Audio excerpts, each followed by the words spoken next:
অনিন্দদা, আপনি আমাকে একটা জিনিস বলবেন, যেটা হচ্ছে আমরা আজকে আপনার কাছে এই কারণেই এসেছি। লোকসভা ইলেকশন হয়ে গেছে। আমরা যেটা দেখলাম, মানুষ যেটা আশা করেছিল, সংবাদ মাধ্যম যেটা আশা করেছিল, কোনো কিছুই মিলল না। আর যেটা হলো সেটা হচ্ছে বিজেপির আসন সংখ্যা কমে গেল, 18 থেকে 12-তে নেমে এলো।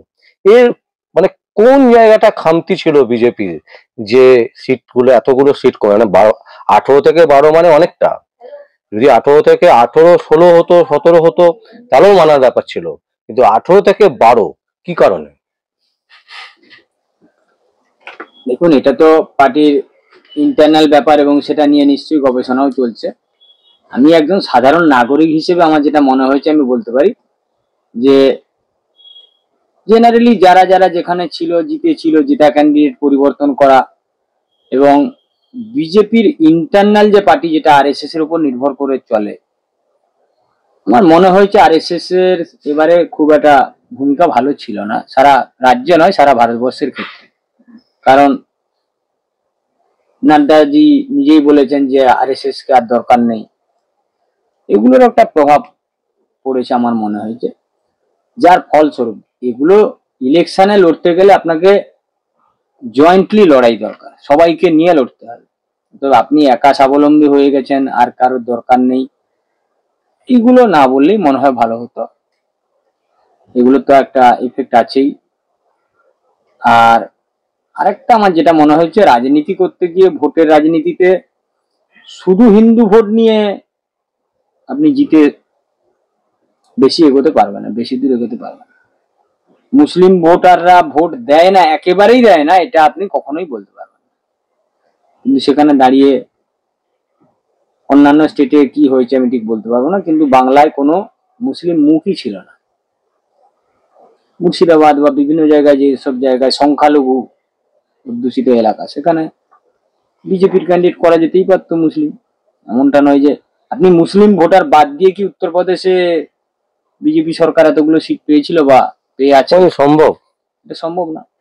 তাহলে তাদের ভোট নেবেন অথচ তাদের প্রতিনিধি রাখবেন না, এটা তো মানুষ মেনে নেবে না। এবং আর একটা যেটা আমার সহজ কথা, যে বাংলার মানুষের মনে হয়েছে যে তৃণমূলের সঙ্গে সঠিক লড়াই বিজেপি করছে না। এইটা মানে কোন কোন জায়গায় মনে হয়েছে? মানে আপনি দীর্ঘদিন ধরে যে লড়াইগুলো চলছে, গত বছর ইলেকশনে 2021-এর পরে যে অত্যাচার হয়েছে, তার কোনো বিচার সঠিকভাবে মানুষ পায়নি।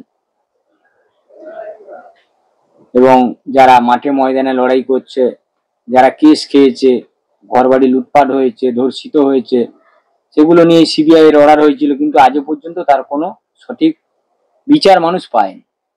সেখান থেকে মানুষের একটা বিভিন্ন জায়গাতে যারা এরকম ঘটনা ঘটেছিল যেসব জায়গাতে, সেসব জায়গার বহু মানুষ নীরব হয়ে গেছে, তারা বসে গেছে। তো এইগুলোর কারণেই বিভিন্ন জায়গাতে, এবং কিছু কিছু জায়গাতে যেখানে জিতেছিল ক্যান্ডিডেটরা, সেখানে তারা তাদের যা দায়িত্ব ছিল সেগুলো প্রপারলি করেনি। একজন সাংসদ হিসেবে লোকাল লোকের সঙ্গে যোগাযোগ রাখা, এগুলো হয়নি। সে কারণে লোকাল মানুষ তাদেরকে প্রত্যাখ্যান করেছে। পার্টি যেসব জায়গায় ক্ষমতায় ছিল, পঞ্চায়েত পর্যন্ত দখল করেছে ঝাড়গ্রামে, সেখানে পঞ্চায়েতে যারা দায়িত্বে ছিল পার্টি, তাদেরকে ঠিকঠাক মনিটরিং করতে পারেনি, পঞ্চায়েত ঠিকঠাক সঠিকভাবে চালাতে পারেনি। তৃণমূলের উপরে মানুষের যে ক্ষোভ ছিল, তৃণমূল সেটাকে আবার রিকভারি করেছে অন্যভাবে, যেহেতু তারা ক্ষমতায় ছিল না। অতএব আপনাকে তৃণমূলের প্রকৃত শত্রু এটা মানুষের কাছে আগে বিশ্বাসযোগ্য হতে হবে, যে হ্যাঁ এই লোকটা বা এই দলটা তৃণমূলের প্রকৃত শত্রু। সেই প্রকৃত শত্রু যত সময় না আপনি নিজেকে প্রতিপন্ন করতে পারবেন, তত সময় মানুষ আপনার উপর ভরসা করতে পারবে না। দু তিনটে অভিযোগ বিজেপির বিরুদ্ধে উঠেছে। প্রথম অভিযোগ মানে দলের মধ্যে থেকেই অনেকে তুলেছেন। এক নম্বর হচ্ছে, যে ফান্ড মানে নির্বাচনের ক্ষেত্রে খরচ করার জন্য দেওয়া হয়, সেই ফান্ড ঠিকঠাক করে সবাই পায়নি এবং সবাই সেই ঠিকঠাক করে ইউজ করতে পারেনি। এইটা একটা কারণ বলছে। আর একটা কারণ হচ্ছে, বহু নেতা যারা বাইরে থেকে মানে বিজেপিতে ছিল না, তৃণমূল থেকে এসছেন, তারা এসে প্রাধান্য বেশি পাচ্ছেন। এই দুটো মানে অনেকেই কিন্তু বলছেন, আপনার কি মনে হয় যে এই দুটো কি একটা বড় কারণ? শুনুন, অর্থনৈতিক একটা বড় ব্যাপার আছে, সেখানে যদি প্রপারলি কাজ না হয়, যে টাকাটা এসছে তার মানে সেখানে একটা দুর্নীতি, দুর্নীতির যদি গন্ধ থাকে সেটা পার্টি নিশ্চয়ই তদন্ত করে দেখছে বা দেখা উচিত। আর যদি না দেখে, যদি দুর্নীতিকে অ্যালাউ করে, তাহলে পার্টি বেশি দূরে এগোতে পারবে না। বিরোধী দল থেকে কে এসে প্রাধান্য পেয়েছে, এটা পার্টির যারা লোকাল দায়িত্বে আছে তারা নিশ্চয়ই মনে করেছে প্লেয়ারটা ভালো, তাই তাকে দায়িত্ব দিয়েছে। যদি সে এসে প্রাধান্য পায় এবং সে কাজ করে, তাতে আপত্তির কিছু থাকার কথা না।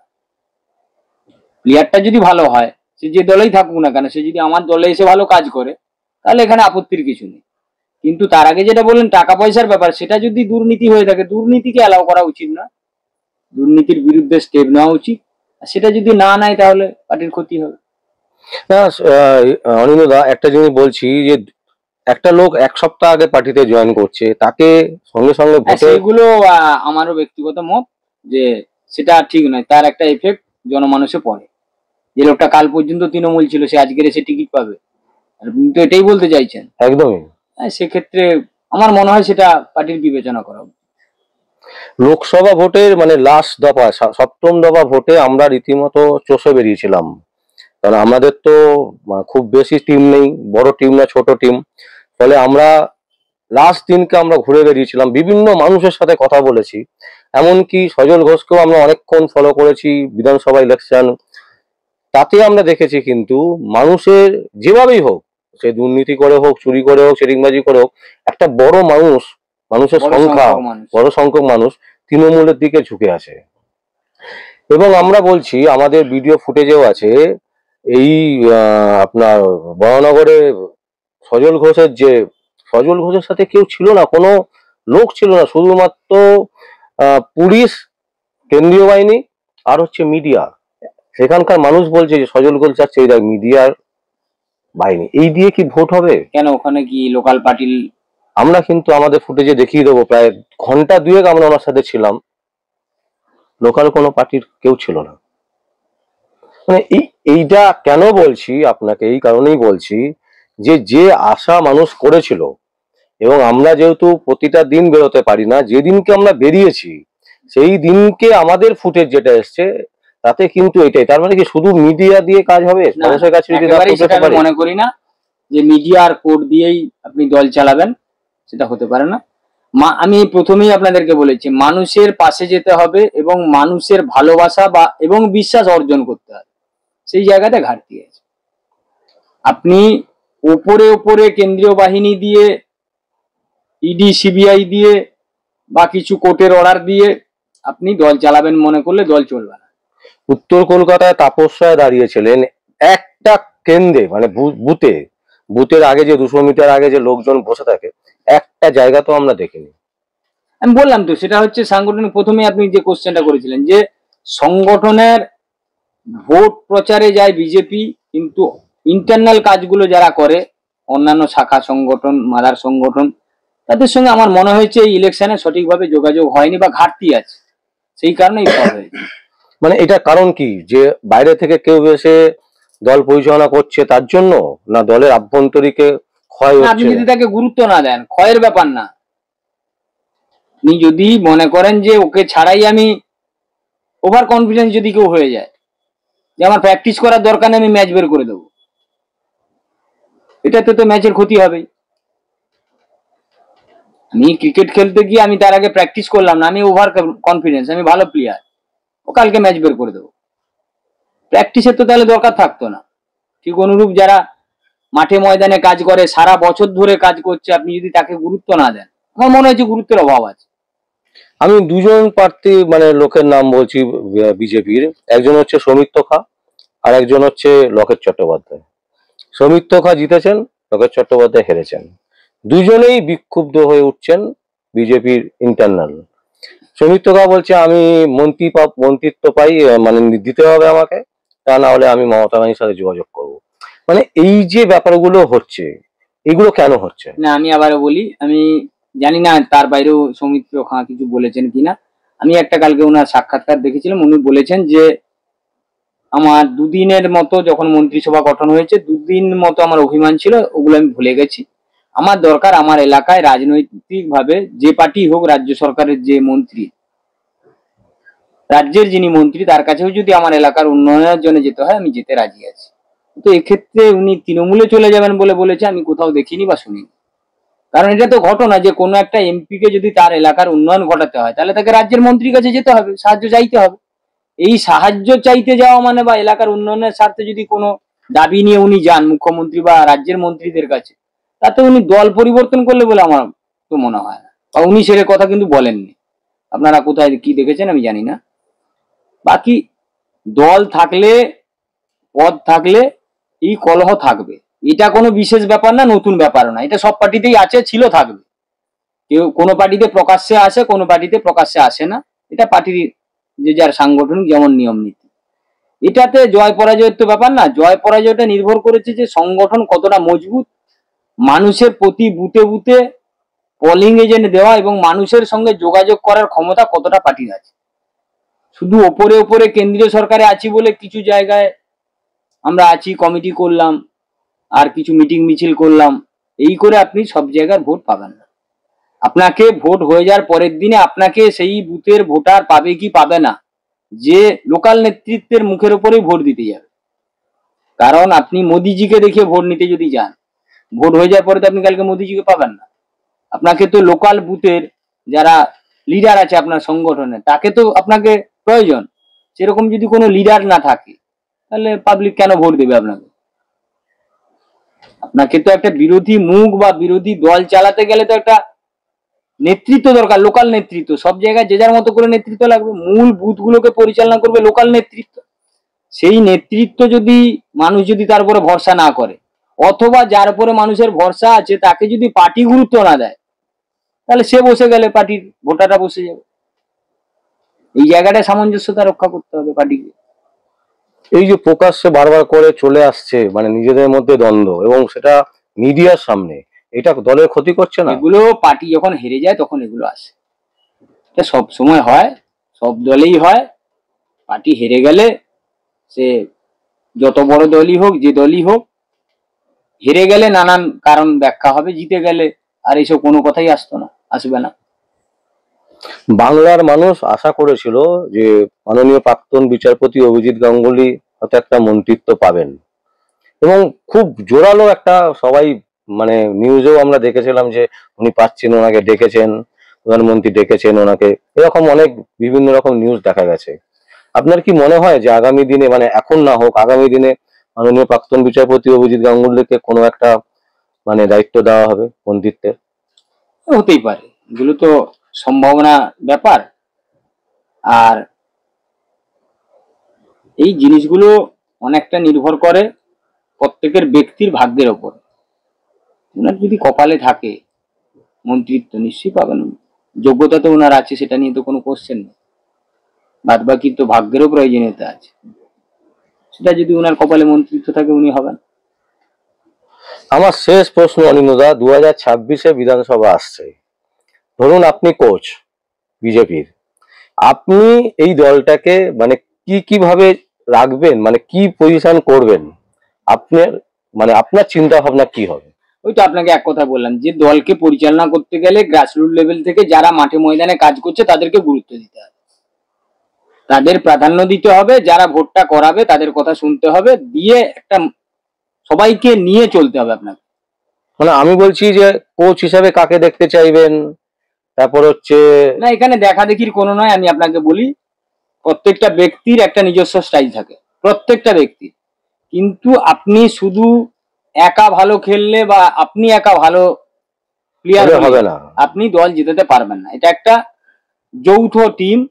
এই টিমকে আপনাকে জেতাতে গেলে আপনাকে প্রত্যেকটা কর্নারের প্লেয়ারকে সক্রিয় করতে হবে। আপনি 11 জনের প্লেয়ারের টিম, এটা ফুটবল ক্রিকেট যাই হোক, ধরুন ফুটবল টিমে 11 জন, তাতে আপনি একা ভালো খেললে তো টিম জিতবে না। এবং আপনি ভালো প্লেয়ার হলেই টিমকে আপনি ভালো পরিচালনা করতে পারবেন তাও তো নয়। আপনাকে ভালো ক্যাপ্টেন হতে হবে, সবাইকে নিয়ে চালনা করার ক্ষমতা থাকতে হবে, যে সব প্লেয়ার যাতে আপনাকে সহযোগিতা করার মতো মানসিকতা থাকে। এবং তারা তখনই সহযোগিতা করবে আপনি যদি তাদের সঙ্গে সুসম্পর্ক বজায় রাখেন। সেই রকম ক্যাপ্টেনই দরকার যে সবাইকে নিয়ে চলতে পারবে, সবাইকে অ্যাক্টিভ এবার করতে সেই হবে। জায়গাতেই প্রশ্ন যে আপনি কাকে ক্যাপ্টেনশিপ হিসেবে রাখবেন, না, না। মানে যার দ্বারা 2026-এ এরকম হয়তো আপনি, রেজাল্ট হয়তো ভালো আমি হতে বলি পারে। আপনাকে, এরকম অনেকেই আছে রাজ্যে যাদেরকে আমরা ভাবছি না, বা যাদেরকে নাম এর আগে কেউ কোনো দায়িত্বে আসেনি বলে আমরা তাকে চিনি না। আমার বক্তব্য, ব্যক্তিটা কোনো ফ্যাক্টর না, যেই আসুক তাকেই মানসিকতা নিয়ে চলতে হবে। নতুন কেউ আসতে পারে, সে যদি সবাইকে নিয়ে চলার ক্ষমতা রাখে, সবাইকে নিয়ে চলবে মনে করে, এবং মনে করে যে না আমি রাজ্যে আমার পার্টিকে ক্ষমতায় আনবই, এই মানসিকতা আগে দরকার, তাহলেই জিতবে। মানুষ মুখিয়ে আছে ভোট দেওয়ার জন্য, ভোট নিতে হবে। রাজনীতিটা একটা রণকৌশল, সেখানে আপনাকে সবাইকে নিয়ে চলতে হবে। আচ্ছা, শুভেন্দু অধিকারী তো চেয়েছেন যে জিতবে, দিলীপ ঘোষও চেয়েছেন জিতবে, সবাই কিন্তু চেয়েছেন, কিন্তু তারপরেও চাওয়ার কিন্তু মাঝখানেও নিশ্চয়ই কোথাও ঘাটতি আছে। সব ক্যাপ্টেনই চায় ম্যাচ জিত, কিন্তু সব প্লেয়ারকে নিয়ে তো অ্যাডজাস্ট করে খেলতে হবে। একা একা চাইলে তো আর ম্যাচ উইনার হবে না। সবাইকে নিয়ে চলার ক্ষমতা থাকবে, সবাইকে নিয়ে চলতে হবে, সেই মানসিকতা রাখতে হবে, যেই ক্যাপ্টেন হোক না কেন। আমি ব্যক্তি কোনো নামের কোনো মানে আপনি বলছেন যে টিমের মধ্যে কমিউনিকেশন ছিল না, ছিল না, মানে নিজেদের মধ্যে আন্ডারস্ট্যান্ডিং ছিল না। আমার মনে হয়েছে ছিল না, বা না থাকার কারণে এই ফল হয়েছে। মানুষ আছে বিজেপির সাথে, মানুষ আছে, মানুষকে ভরসা দিতে হবে, মানুষের পাশে যেতে হবে। কারণ এই ভোটের পরে তারপরের দিনে তাকে মারলে, তারপরের দিনে তাকে যখন ঘর ছাড়া করতে হচ্ছে, তার উপরে অত্যাচার হচ্ছে, তার পাশে কে দাঁড়াবে? তার পাশে দাঁড়ানোর লোক দরকার। শুধু মানুষ ভোট দেয় মানে পার্টির নেতাকে দেখে, লোকালে তার পাশে দাঁড়াবে, তার পাশে তার থাকবে, পাশে কে আছে। এটা দেখে অনেকটাই তার একটা বড় রোল আছে। কারণ সে সারাটা বছর রাজনীতি করে, পরিবার পরিজনকে ত্যাগ করে অনেকে করে। গ্রামের লোকটার অমুক সমস্যা, অমুক ওয়ার্ডের অমুক সমস্যা। যারা চাকরি করে তারা তো ব্যক্তিগত লাইফ লিড করতে ব্যস্ত থাকে। রাজনৈতিক নেতাদেরকে সবাই গালাগালি করে, এটা ঠিকই, কিন্তু রাজনৈতিক নেতাদের যে স্যাক্রিফাইস, এটাও কিন্তু মাথায় রাখতে হবে। তারা বহু ত্যাগ করে কিন্তু নেতৃত্ব দেওয়ার জন্য সারা দিন রাত এক করে, ঝড় বর্ষা বন্যা এগুলোকে মাথায় নিয়েই চলে। এগুলো যারা নিয়ে সঙ্গে থাকতে পারে তারাই বড় নেতা হয়, তারাই জননেতা হয়। তো তাদের পাশে, তাদেরকে আপনাকে মনিটরিং করতে হবে। আপনি যদি মনে করেন যে বড় ফুলের সিম্বলেই জিতে যাব, সেটা সবসময় সম্ভব না। আচ্ছা, আর একটা জিনিস শেষ প্রশ্ন আমি করব, যেটা হচ্ছে লক্ষ্মীর ভান্ডার শেষ মুহূর্তে কি সুইং খেললো মমতা ব্যানার্জি, যার জন্য এটা অনেকটা সবাই, এটা আমার মনে হয়েছে ব্যক্তিগতভাবে, এর ওপর দিয়ে যারা যেতে চাইছে না, তারা বেসিক্যালি এটার ওপর দিয়ে নিজেদের দায় এড়ানোর চেষ্টা করছে। আচ্ছা, আমি আবারও বলছি, এটাকে দিয়ে, এটা লক্ষ্মীর ভান্ডার বাংলায় আছে, উত্তরপ্রদেশে কি ছিল? উত্তরপ্রদেশে কেন করে যায়? ওখানে তো লক্ষ্মীর ভান্ডার ব্যাপার নেই। তার মানে কি, কেন্দ্রীয় ভাবে বিজেপি পার্টির কোথাও একটা পলিসিগত ভুল হয়েছে। শুধু বাংলায় লক্ষ্মীর ভান্ডার দেখলে হবে? লক্ষ্মীর ভান্ডার তো আজকে চালু হয়নি। এটা কেন ভাবছেন না যে লক্ষ্মীর ভান্ডার দীর্ঘদিন ধরে চলছে? এখন বর্তমানে যা যা অনুদান আছে, তাতে জন্ম থেকে মৃত্যু পর্যন্ত সবটাই রাজ্য সরকারের করে দেয়। আচ্ছা, তারপরে পঞ্চায়েতে কেন ভোট লুট করতে হয়েছিল? পঞ্চায়েতে ভোট লুট হয়েছে, বুথে ভোট দিতে দেয়নি, এটা নিয়ে তো কোনো দ্বিমত নেই। তাহলে সব যদি আমার ভোটার, তাহলে কেন আমাকে ভোট লুট করতে হয়েছিল? তখন কি এই মহিলারা লক্ষ্মীর ভান্ডার পেত না? এটা তো নয়। তো লক্ষ্মীর ভান্ডারের ওপর দিয়ে যারা এড়িয়ে যেতে চাইছে, বেসিক্যালি তারা নিজেদের দায়টাকে এড়াবার চেষ্টা। অ্যাভয়েড করার চেষ্টা করছে, এটা আমার মত। কারণ লক্ষ্মীর ভান্ডার যদি হয়, লক্ষ্মীর ভান্ডার তো আগেও ছিল, তাহলে এত ভোট লুট করতে হয়েছিল কেন? কেন ভোট দিতে দেয়নি পঞ্চায়েত? লক্ষ্মীর ভান্ডার টান্ডার ওসব নয়, আপনাকে মানুষের পাশে যেতে হবে, এবং একটা সম্প্রদায়ের ভোটারকে আপনি ফিক্সড একদম করে দিয়েছেন তৃণমূলের ভোটার, এটা থেকে আপনাকে বেরোতে হবে। এমনটা নয় যে একটা সম্প্রদায় কেন্দ্রীয় সরকারের যা যা সুযোগ সুবিধা আছে তারা পায় না, তা তো না, সবটাই পাচ্ছে, সবটাই সবাই পায়। তাহলে আপনি কেন তাকে কাছে টানতে পারবেন না? আপনি কেন তার মুখকেও রাখছেন না, তার প্রতিনিধি কেন রাখছেন না?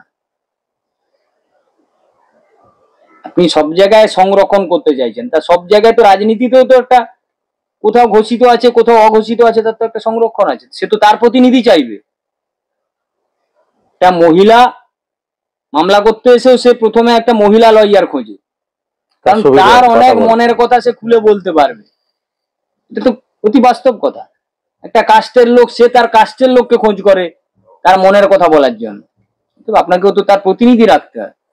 এটা বাংলায় একটা বৃহত্তম গোষ্ঠীকে যদি আপনি মনে করেন যে ওদের আমাদের দরকার নেই, পোলিং এজেন্ট দিতে পারবেন না, পারেনি বহু জায়গায়। মুসলিম অধ্যুষিত এলাকায় সেখানে বুথে বসার লোক নেই, কি হচ্ছে তাই জানে না, কে কার ভোট দিচ্ছে কিভাবে ভোট হয়েছে তার কোনো হিসেবই নেই, আপনি জিতবেন কি করে? মানে মিডিয়ার সামনে বসে কাজ করলে হবে না, একেবারে জনসমক্ষে মিডিয়ার কোনো দরকার নেই, মানুষের কাছে পৌঁছে মানুষের কাছে যেতে হবে। এই যে মিডিয়া বলেছিল 400 সিট পাবে, এই রিপোর্ট দুদিনের রিপোর্ট হবে, আলটিমেট রিপোর্ট কি হলো?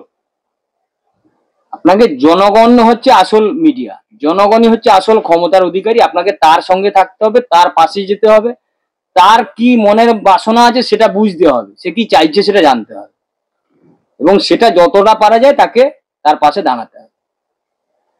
নাহলে আপনি বারে বারে প্রত্যাখ্যিত হবেন, প্রত্যাখ্যান করবে আপনাকে বারে বারে, মন্দের ভালো হিসেবে তৃণমূলকে বেছে নেবে।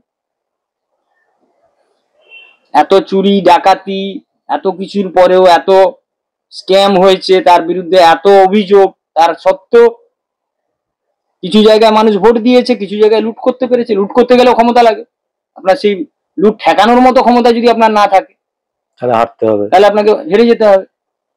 আপনি তো বলতেই পারছেন না যে কোথায় লুট হয়েছে, শুধু টিভিতে বসে পড়লে তো হবে না। অসংখ্য অসংখ্য ধন্যবাদ। এবং দর্শক, আমরা মানে আপনাদের সামনে একটা জিনিসকে তুলে ধরার চেষ্টা করলাম যে বঙ্গ বিজেপির অ্যাকচুয়ালি কোথায় প্রবলেম হয়েছে আর কেন্দ্রীয় বিজেপির কোথায় প্রবলেম হয়েছে, এই দুটো জায়গা তুলে ধরাটাই ছিল আমাদের মূল কাজ। এবং আমরা বারবার করে চেষ্টা করছি যে বঙ্গ বিজেপির কোন জায়গাটাতে অসুবিধে ছিল, এবং সেটাই কিন্তু আজকে অনিন্দ্যদা, মাননীয় কলকাতা হাইকোর্টের আইনজীবী, বিশিষ্ট আইনজীবী, তিনি তার পূর্ণ ব্যাখ্যা দিয়েছেন এবং আপনাদের সামনে তুলে ধরলাম। যদি আপনাদের কোনো কমেন্টস থাকে অবশ্যই আপনারা কমেন্ট বক্সে কমেন্ট করবেন, আর দেখতে থাকুন পরবর্তী সংবাদ আবির্ভাবে। আমার নাম বিশ্বজিৎ পাল, সংবাদ আবির্ভাবের জন্য।